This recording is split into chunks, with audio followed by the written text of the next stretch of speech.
Happy Good Shepherd and Vocation Sunday. May I begin by saying that in 1996, I had an accident while swimming in the river with friends.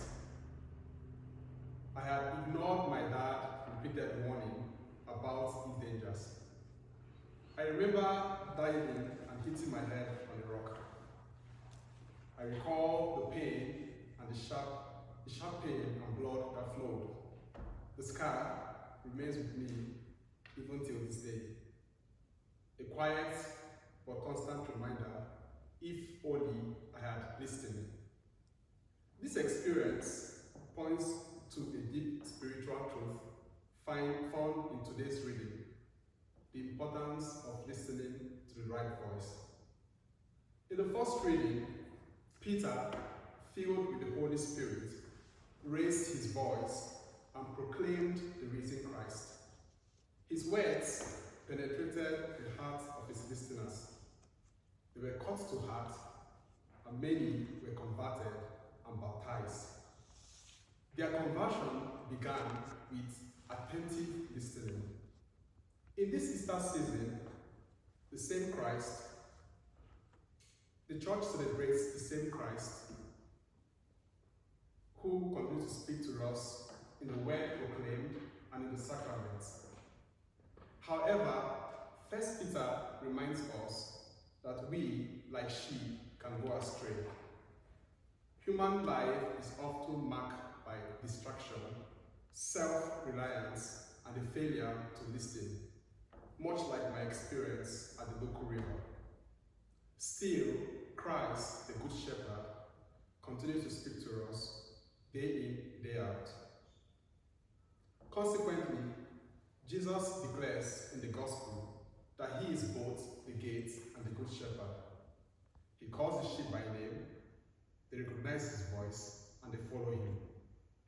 Yet, in a world marked with competing voices, discerning the right voice to follow is very difficult.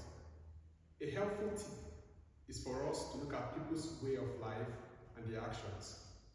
Where there is love, where there is compassion, where there is justice, where there is self-sacrifice, there the voice of Christ is present. Furthermore, the Aborigine tradition of the Dari, that is, a deep listening, a spiritual listening, offers us a helpful insight. It teaches us a stillness of heart that enables us to truly hear. Jesus tells us that his sheep hears his voice and they follow.